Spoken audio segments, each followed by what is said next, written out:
Don Jorge Colvin, profesor del EAE Business School. Muy buenas tardes, noches. Buenas tardes, ¿Todo Javier? bien? Todo fantástico. Me alegra muchísimo. Don Juan Avellán, profesor del IEB. Muy buenas noches. Buenas noches. ¿Todo bien? Todo fantástico. En el Banco de España ha habido un recorte importante del crecimiento de la economía española para este mes, 4,1%. Dicen que el tope del gas está muy bien, pero que solo va a dar de sí una rebaja del IPC del 0,5%. Sí, con una inflación estimada o prevista del 7,2%. Lo preocupante es que además de eso que acabamos de ver ahora, cuál es la situación de Estados Unidos, cuál es la situación de Europa, encima a la cola estamos en España, encima con un paro del 13 y pico por ciento, del 13%, en torno al 13%, y que se estima que terminaremos el año en torno al 13%. ¿Eso qué es lo que significa? Significa que por mucho que tengamos inflación, la posición de subida de salarios es menor. No es que sea un tema malo a efectos de las cifras, pero sí quién va a pagar otra vez la crisis, es decir, la clase media, la clase trabajadora, etcétera, etcétera, son los que lo van a volver a pagar. Por fuera se va a quedar funcionarios, pensionistas, etcétera, y esto es lo que nos vamos a encontrar próximamente, es lo que realmente se está anunciando aquí con estas cifras. Sí, pero queda mucho hasta finalizar el año, ¿eh? El Banco de España puede recortar previsiones no sé cuántas las veces. Absolutamente. El problema de todo esto, como bien comentabas, es que al final se pierde poder adquisitivo. Entonces, estamos en un proceso en el que los hogares y las empresas están elevando su coste de financiación, resulta que les cuesta más la cesta de la compra y luego encima los sueldos, que posiblemente con la economía española le va a ser difícil adaptarse, va a entrar en un territorio del desempleo. Hay un famoso teórico que en los últimos 20 años se ha olvidado, un premio Nobel, que se llama la curva de Phillips, que decía que las tasas de desempleo siempre se producen con alta inflación. Y resulta, pero las bajas tasas de desempleo siempre se producían con alta inflación. Ahora estamos recordando, estamos abriendo los libros de macroeconomía de los años 70, en donde se veían inflaciones no vistas en los últimos 30 o 40 años. Ya.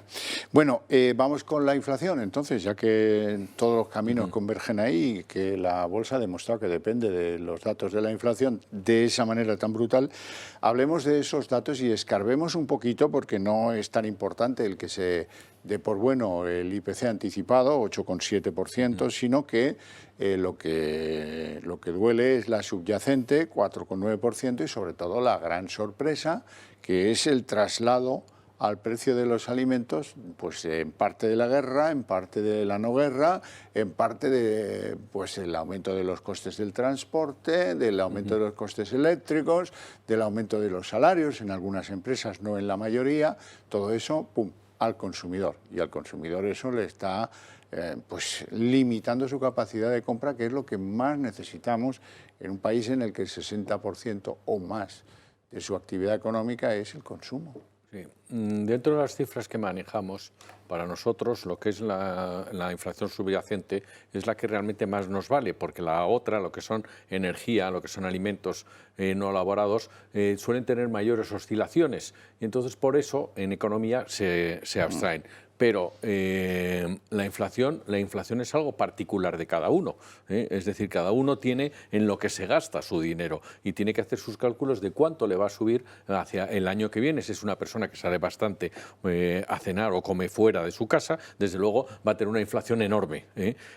Si tiene educación, si no tiene educación, según el transporte que utiliza, si vive fuera de una gran ciudad y utiliza mucho el coche, cada uno tiene su propia inflación. Pero lo que sí que está claro que esa inflación subyacente que nos estaba parando las decisiones en el Banco Central Europeo, lo que está haciendo es aniquilar la cesta de la compra, el transporte, y está dando de lleno en las familias, como bien estabas diciendo. Yo creo que el mensaje vuelve a ser otra vez. Hay tres tipos de inflación, por así yo lo veo. Una inflación geográfica, como lo que has comentado, del producto del crecimiento, como tenemos en Estados Unidos. Una inflación producto de la energía y ahora mismo del subyacente, que lo que está generando es que el ciudadano medio europeo reduzca su poder adquisitivo. Y luego hay una tercera derivada, que es en las economías emergentes. En las economías emergentes es que esta inflación inflación está generando, hace poco salió el secretario de Naciones Unidas diciendo que es que no tienen para comer. O sea, el problema es que llega un punto en que la inflación es tan alta que el grado es tan alto que no tienen ni para comer, con lo cual realmente vemos 3 grados de impactos en la inflación. Nosotros estamos en Europa en la posición media. Esto que está generando que en los niveles, en los mercados, ahora mismo, como bien comenté hace 2 semanas, que había que aprovechar los rebotes para vender. ¿Pero por qué? Porque ahora mismo muchos de los mercados se están reduciendo, incluso las posiciones de cartera más agresivas están reduciendo la renta variable. Sí. Ahora mismo el tono es reducir renta variable. Huyamos, huyamos, huyamos. Esa es la canción de moda estos días. Bueno, en ese entorno hay que hablar del interés de la deuda, que a la chita callando se ha cuadriplicado en muy poquito tiempo, apenas en 2 semanas se ha disparado el tipo que pagamos, el interés que pagamos por la deuda, 60 puntos básicos. Y eso es la variable que ya les anuncio ahora, que estará destripada sobre esta mesa en las próximas semanas y meses. Sí, a ver, esa subida de tipos de interés de la deuda afecta a la deuda nueva. Ya desde Íñigo Fernández de Mesa hubo un cambio en el Tesoro de hacer adquisiciones lo más a largo plazo posible, toda la bajada de tipos de interés, pues lo mismo que han hecho las empresas como Telefónica, etcétera, etcétera, de esa reestructuración de deuda, intentarlo hacer a largo plazo, nos da un margen ante la subida. Es decir, los vencimientos y la deuda nueva que tiene que acometer el Estado nos va a salir mucho más cara. Lo importante es que estos tipos de interés no se mantengan en el largo plazo, porque son a los periféricos y sobre todo a países hiperendeudados como España, son los que más nos van a afectar. Si bien no al principio, pero sí, según lo vayamos teniendo vencimientos, iremos pagando más por esa deuda. Y esa es la situación. Lagarde yo creo que lo ha dejado bien claro en el discurso de ayer. Ha subido 0,25 y en septiembre 0,25 o incluso 0,50. Todos los bancos centrales van a subir los tipos de interés, pero el problema también ocurre en España. Hay un elemento muy importante que yo creo que a veces se salta, es que durante estos años España ha vivido gracias a las compras de bonos por parte del Banco Central Europeo. ¿Esto qué quiere decir? Que quien hacía mal sus deberes no se veía fuera. ¿Por qué? Porque si yo tengo el Banco Central Europeo cubriendo todos los errores que puede tener a nivel fiscal un país, pues no, entonces no hay ningún problema. ¿Qué es lo que está pasando ahora? Que ahora, cuando esas facilidades de crédito se van a eliminar, las primas de riesgo van a subir y se van a ver quiénes son los que lo han hecho bien o los que lo han hecho mal. Y ahí nos encontramos con una vieja amiga, la prima de riesgo, maldita sea. Sí, además la prima de riesgo, que parecía que la teníamos olvidada y que ha vuelto a aparecer, es decir, ha vuelto a venir la prima del pueblo, como bien se puede decir. ¿Qué es lo que ocurre? Que el problema de la prima de riesgo es que la curva de la prima de riesgo va directamente en paralelo con el coste de la financiación de un país. Es decir, si la prima de riesgo sube al 6% respecto a Alemania, el diferencial en lo que se tienen que endeudar las empresas y las personas en un país viene a ser esos 5 o 6 puntos por encima de otro país. Entonces, si cuando tuvimos la prima de riesgo a 6 puntos, estaba por encima de 6 puntos la diferencia del crédito. Eso implica una falta de competitividad, esa fragmentación, esa diferencia, y es la parte más peligrosa que tenemos encima. Ahí quería yo llegar. Sí. ¿Qué es eso de la fragmentación financiera, que es otro de los bichos que se van a encaramar a esta mesa y que vamos a tener que diseccionar semana a semana y mes a mes? Sí, el fraccionamiento ha surgido ahora precisamente por eso, por el hecho de que tenemos en la Unión Económica Europea tenemos una gran diversidad de economías. Entonces, ¿qué es lo que pasa? Que las economías periféricas, o sea, nosotros, tienen unos ritmos y unas estructuras económicas muy diferentes. Entonces, ¿qué es lo que va a pasar? Que esa subida de tipos de interés, dícese prima de riesgo, nos van a afectar mucho. ¿Qué es lo que pasaba?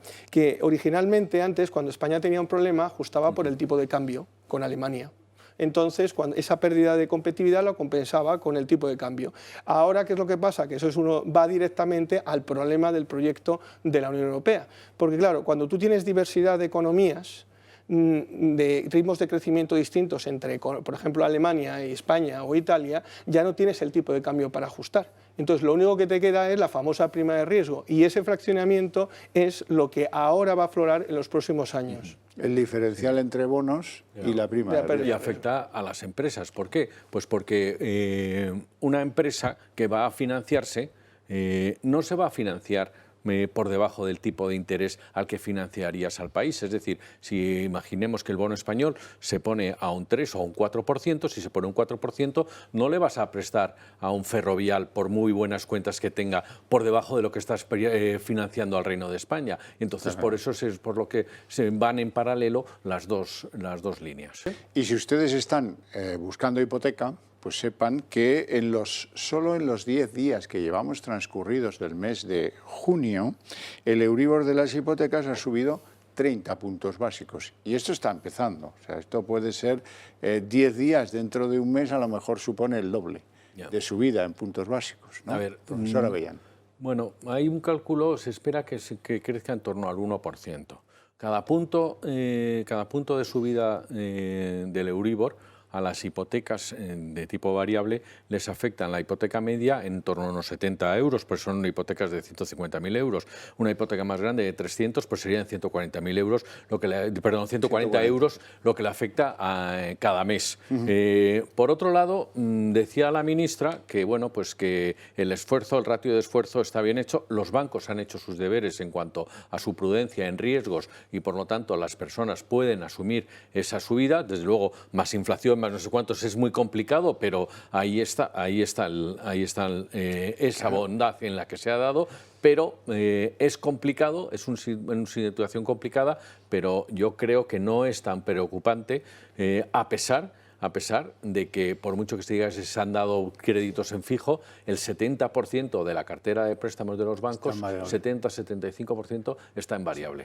Y luego, claro, que si a la subida de lo que te cuesta la hipoteca añades lo que te cuesta más la gasolina, lo que te cuesta más la electricidad, la cesta de la compra, los seguros, tal, pues al final uno... Pero la solución es que cuando te suben el sueldo, te suben los impuestos, porque no se han deflactado los impuestos. Claro. A ver, yo creo un poco, quería dar también dos mensajes. El primero es que todavía, a pesar de la subida de tipos nominales, todavía estamos en tipos de interés reales, negativos. ¿Esto qué quiere decir? Que si tú al tipo nominal le restas la inflación, quiere decir que te está siendo más barato ahora mismo todavía financiarte. Otro mensaje positivo que también quiero trasladar es que todavía se sigue considerando una política monetaria expansiva siempre y cuando no sea más de un 2-2,5%, con lo cual en ese escenario. Y un tercer mensaje también positivo que quiero transmitir es que viendo la curva de tipos a largo plazo tampoco está habiendo tantas variaciones. Ya se han piñado, por así decirlo, los bonos y si ves la curva, la duración, a largo plazo se parece que se ha estabilizado, por ejemplo, el bono americano a 10 años en torno al 3%, puede estar bajando y subiendo. Con lo cual, ¿dónde está el riesgo que está viendo? En la parte corta de los tipos de interés, que es donde está realmente ocurriendo el problema. Pero esto quiere decir que aquellos que están recibiendo una hipoteca a largo plazo, o sea, tienen que mirar los tipos de interés a largo plazo, en principio parece que no se están dando unas consecuencias suficientemente significativas para cambiar un escenario radicalmente. Bueno, mi última cuestión. Los caprichos de Sánchez los vamos a tener que pagar los españoles, lo digo por Argelia. Esto nos va a costar pues aproximadamente 2.900 millones en términos de contratos, de empresitas que están allí mandando pinturas o mandando manufacturas metálicas que por razones políticas, sin que ellos tengan nada que ver, siendo muy competitivos, haciéndolo muy bien, pues se quedan a dos velas y luego que nos esperan con el cuchillo entre los dientes en el momento en el que haya que negociar el precio del gas argelino que queramos comprar en el futuro. Sí, y además es que nos están vendiendo una historia que no es real, porque son productos totalmente distintos. No es lo mismo el gas licuado que el gas que viene de Argelia. La diferencia entre uno y otro son dos fuentes de energía distintas. ¿Por qué? Pues porque tienen un precio enormemente distinto y unos procesos de licuación y deslicuación que lo que llevan es a una diferencia de un 40% del precio y nos están vendiendo como si fuera el mismo producto.